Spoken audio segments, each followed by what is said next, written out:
Good morning students. आज दिनांक 11 जुलाई 2020, विषय संस्कृत, कक्षा 9, प्रथम पाठ भारतीय वसंत गीति हम पढ़ रहे हैं।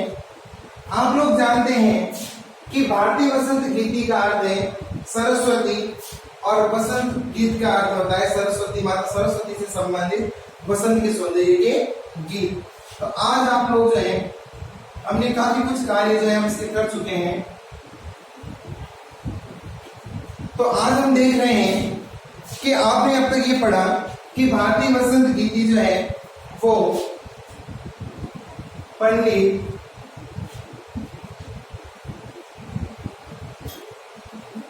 जानकी वल्लभ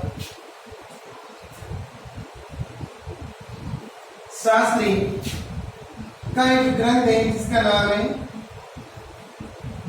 काकली, और ये एक गीत संग्रह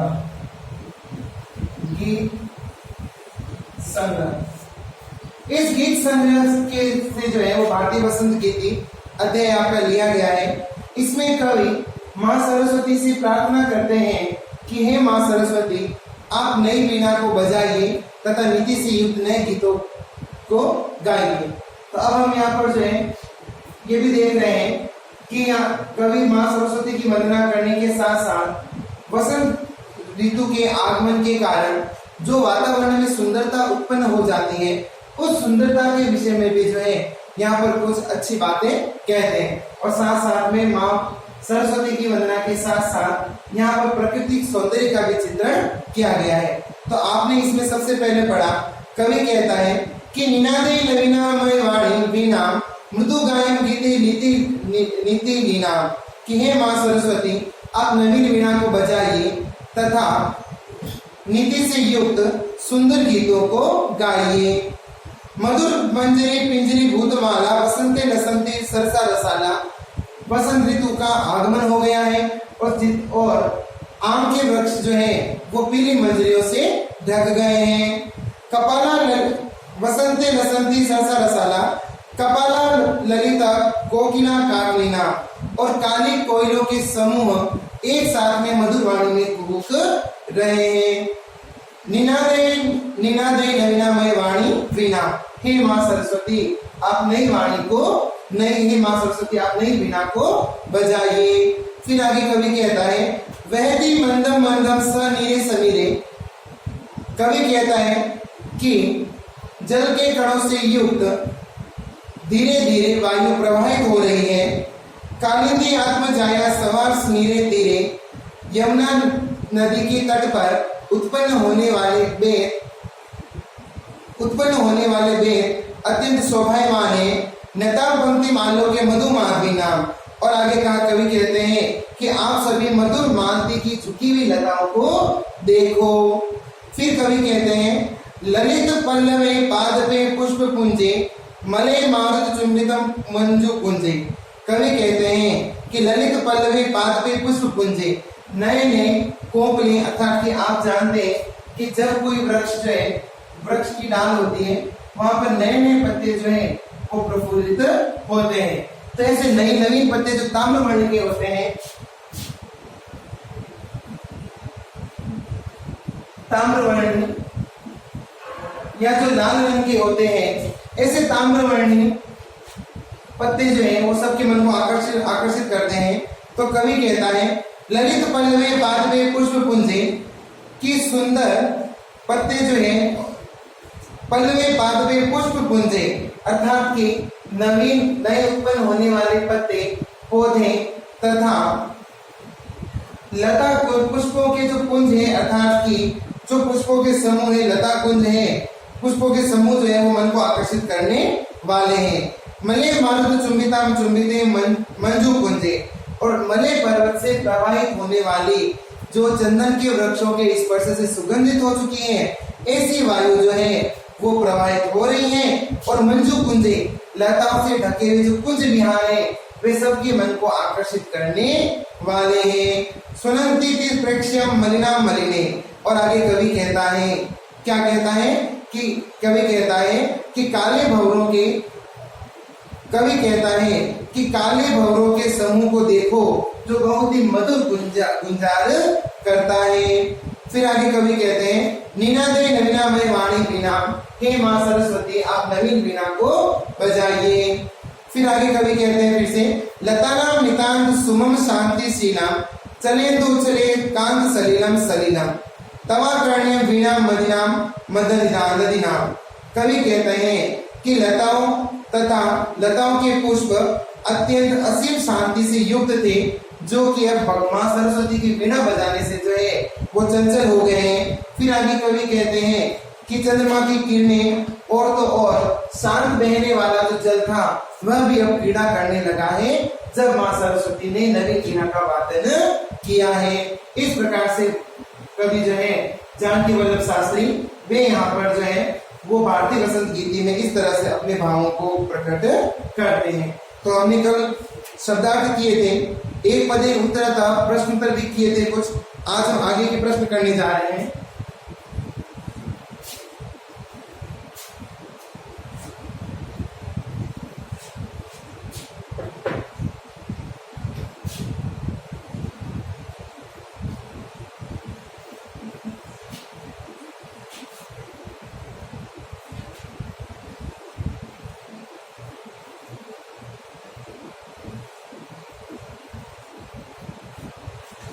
देखिए कल हमने क्या था, कवि काम संबोधयति, कवि किसको संबोधित करते हैं, तो उत्तर होता सरस्वती या वाणी। फिर आपने नंबर 2 प्रश्न किया था कवि वाणी काम वादितुम प्रार्थयति, कवि वाणी को अर्थात कि सरस्वती को किसका वादन करने के लिए प्रार्थना करते हैं, तो उत्तर था वीणा अर्थात की वीणा को। फिर आगे प्रश्न था कीदृशी वीणा निनादयितुम प्रार्थयति, किस प्रकार की वीणा को बजाने के लिए प्रार्थना की गई है, तो नवीनामय नवीन वीणा को। गीतिम कथम गातुम कथयति, गीतिम कथम गातुम कथयति, गीत किसको गाने के लिए कहा गया है, वाणी अर्थात की वाणी को, सरस्वती को। सरसा रसाला कदा लसंती,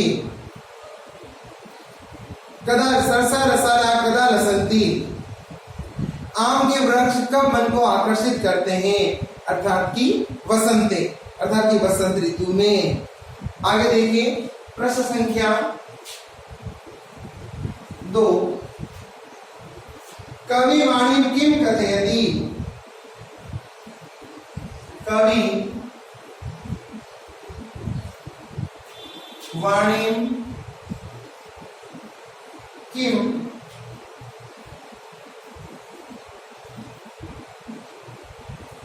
कथयति, कवि वाणी को क्या कहते हैं, अर्थात सरस्वती को क्या कहते हैं, तो आपको उत्तर में लिखना है कवि वाणी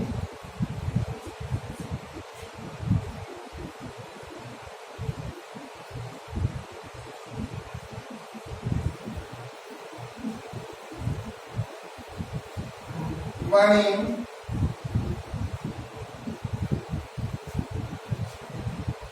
वीणा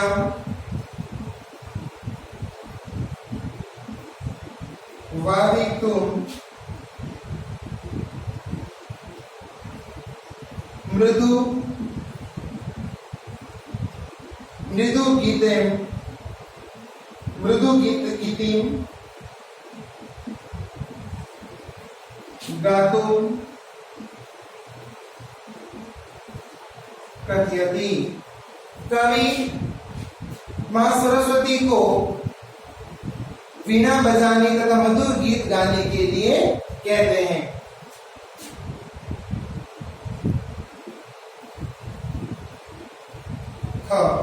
वसंती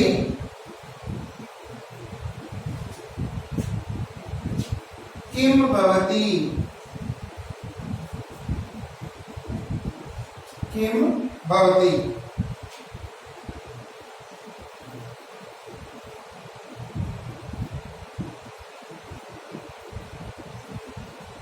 तो वसंत की भवति, वसंत ऋतु में क्या होता है, तो उत्तर हो जाएगा वसंते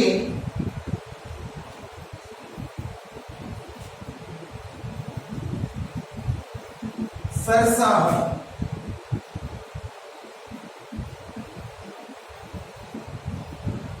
रसाला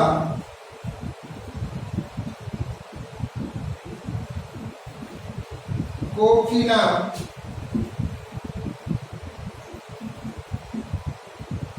कलापः च लसंती। वसंत में क्या होता है? वसंत में आम्र वृक्ष जो है और कोयलों की जो ध्वनि है वो अपन को आकर्षित करती है। फिर प्रश्न है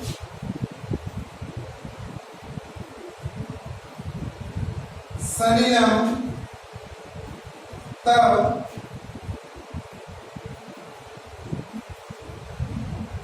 वीणा आकर्ण्य कथम उच्चरे। सलिलम तब वीणाकर्ण्यम कथम उच्चरे। जल उनकी वीणा को सुनकर क्यों जो है वो क्यों वीणा करने लगता है? तो आंसर हो जाएगा इसका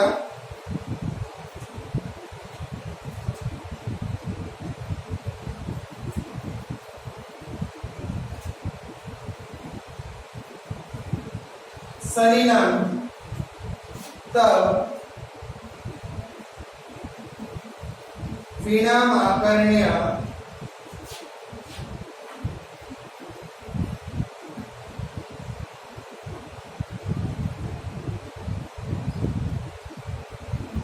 चलेंदु चले कांत सलिलम कांत सलिलम। अर्थात कि प्रश्न कहता है सलिलम तो आप वीणा करण्यम कथम उच्चले। किस प्रकार का जल वीणा को सुनकर पीड़ा करता है? तो यहाँ पर उत्तर हो जाएगा सलिलम तम आकर्ण्यम। जल उनकी वीणा को सुनता है और कैसा जल है? चले तो चले कांत सलिलम। अर्थात कि कांत स्वच्छ निर्मल जल जो है वो उनकी वीणा को सुनकर पीड़ा करने लगता है।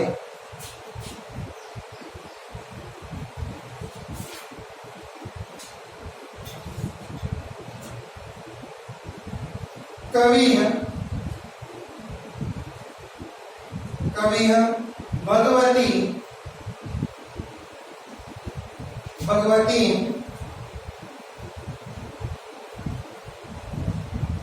भारती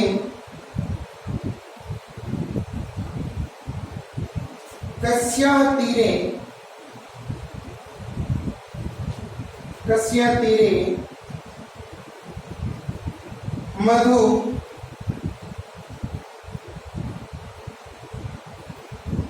माधवीनां नतां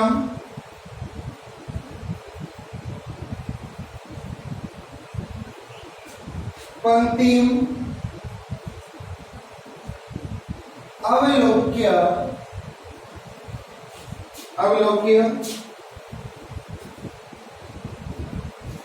वीणा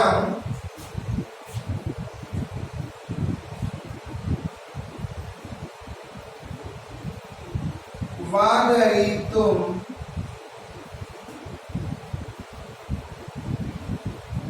कथयति।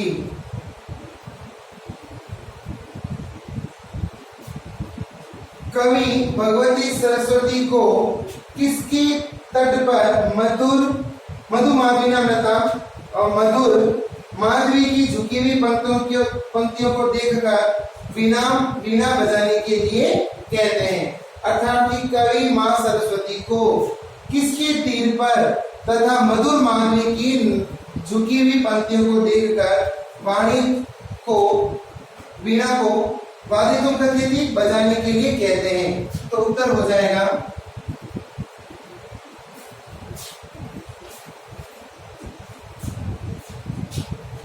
कवि भगवती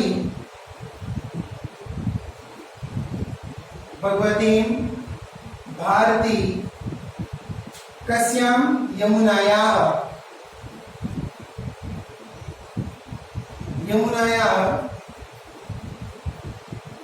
तीरे मधु माधवीनां नतां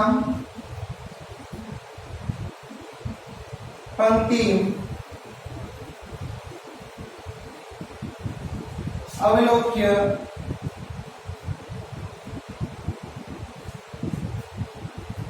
वीणां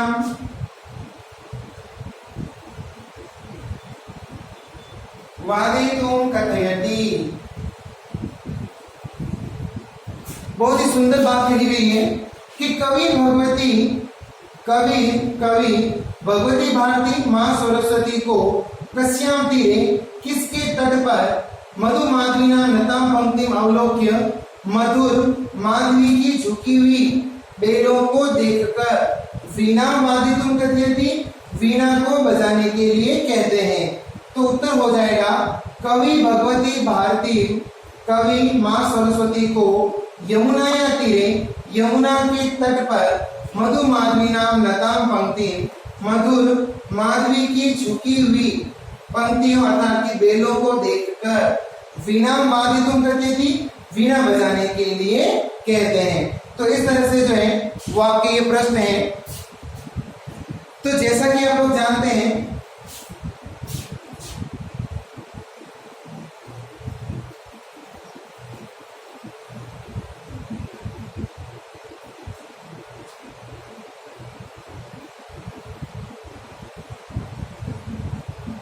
उत्तरम लिखत पूर्ण वाक्य उत्तरम लिखत। पूर्ण वाक्य में आपने जो है इसका उत्तर दिया है। तो कवि वाणी किम कथयति, कवि वाणी को क्या कहते हैं?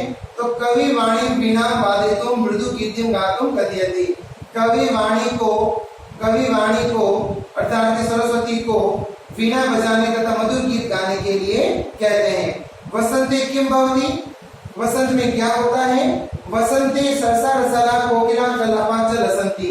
वसंत ऋतु में सुंदर आम के वृक्ष और कूकती हुई कोयलें सबके मन को आकर्षित करती है।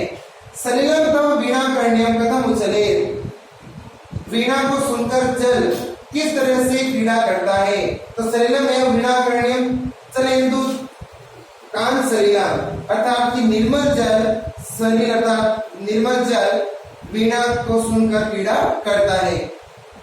नंबर 5 कवि भगवती भारती कस्यां तीरे मधु माधवीनां लतां पंक्तिम अवलोक्यम वीणा वादितुम कथयति। कवि माँ सरस्वती को किसके तट पर मधुर माधवी की झुकी हुई लताओं को देखते हुए वीणा बजाने के लिए कहते हैं। तो उत्तर होगा कवि माँ सरस्वती कवि भगवती सरस्वती यमुना तीरे मधु माधवीनां लतां पंक्तिम अवलोक्यम वीणा वादितुम कथयति। कवि भगवती भारती अर्थात कि कवि माँ सरस्वती को यमुना के तट पर और मधुर झुकी हुई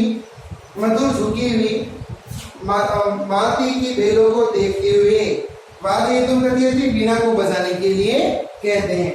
तो इस तरह से जो है आप पूर्ण वाक्य में उसका उत्तर दे रहे हैं।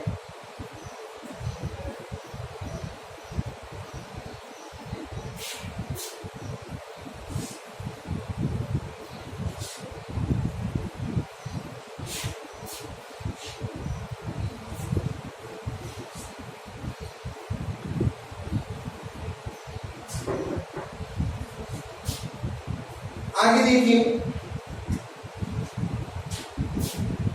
प्रश्न संख्या 3। प्रश्न संख्या 3 कहती है कि क स्तंभे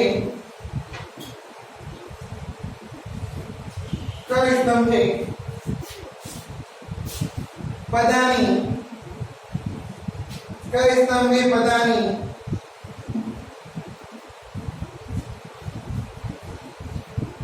ख स्तंभे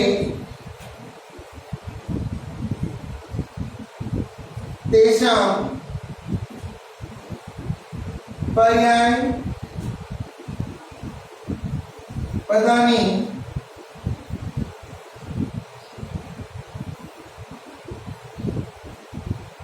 दत्तानि तानि चित्वा अर्थात कि चुनकर पदानां समक्षे लिखत। मैचअप सही तरह के ये मिला करो। क स्तंभ में पदानी, ख स्तंभ में तेसा पर्याय पदानी, क स्तंभ के शब्दों का ख स्तंभ के शब्दों में पर्याय पद है, पर्यायवाची है। तानि चित्वा पदानां समक्षे लिखत, उन पदों को चुनकर उनके सामने लिखिए। तो देखिए ये आपका क स्तंभ और इधर आ जाएगा ख स्तंभ। तो यहां पर जो है वो है क,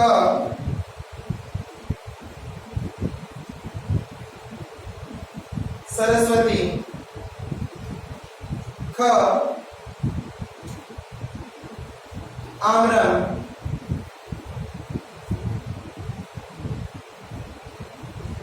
ग, पवन, घ, तटे और ण है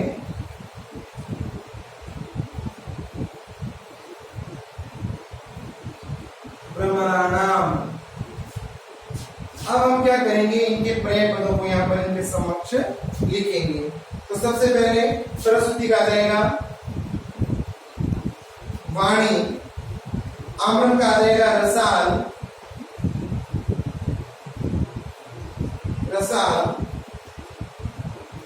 पवनम, पवनम का आ जाएगा समीर,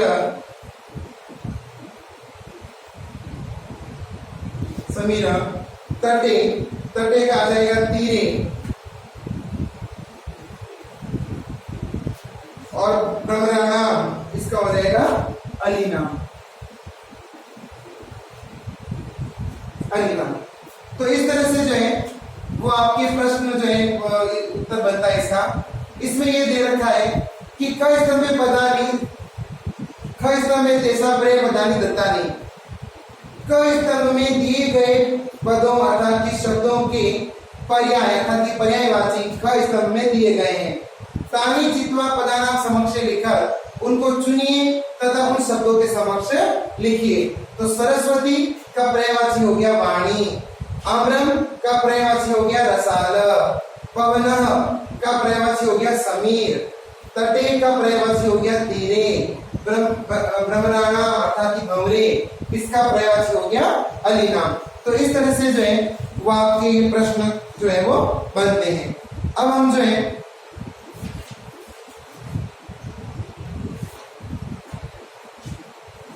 थोड़ा सा रिवीजन देख लेते हैं इसका।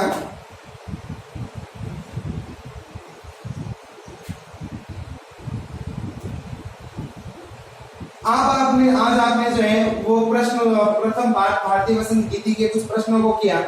उससे पहले आपने भारतीय वसंत गीति जो पाठ है इसका हिंदी में आपने व्याख्या कर ली है। तो व्याख्या करने के बाद आपने जो है वो इसके शब्दार्थों को भी किया। शब्दार्थ को करने के बाद आपने जो है वो पहला प्रश्न किया एक पदेन उत्तरतः, जिसमें आपने एक शब्द में उत्तर दिए। फिर आपने एक दूसरा प्रश्न किया पूर्ण वाक्य उत्तरतः अर्थात कि पूर्ण वाक्य में अर्थात कि फुल सेंटेंस पूरे वाक्य में उत्तर दीजिए, वो भी आपने 5 प्रश्न किए। और तीसरा प्रश्न था आपका मैचअप्स का कि क स्तंभ में ख स्तंभ के पर्यायवाची इनका आप मिलान कीजिए। तो इस तरह से आपने जो है कार्य किया। तो अब हम जो है इसका थोड़ा होम असाइनमेंट देख लेते हैं।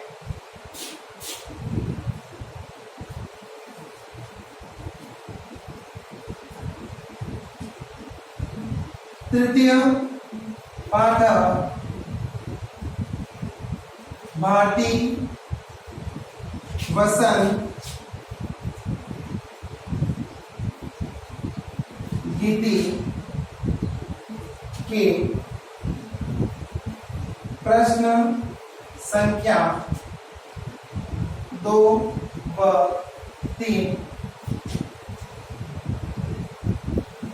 पूर्ण करें। ये आपको जो है ये आज का काम है आपके लिए कि आपको जो है यहाँ पर प्रश्न संख्या 2 व 3 करनी है आज का है। और मैं आपको बता दूं कि इस पाठ के अंदर हमने श्लोकों की सभी की अर्थात पूरे गीत की जो है वो सब प्रसंग हिंदी में व्याख्या किए, उसके पश्चात शब्दार्थ किए हैं और शब्दार्थ के बाद प्रश्न संख्या 1, 2 और 3 ये भी काम जो है वो आपने पूर्ण किया है। तो इस तरह से जो है आपको ये कार्य करना है। धन्यवाद।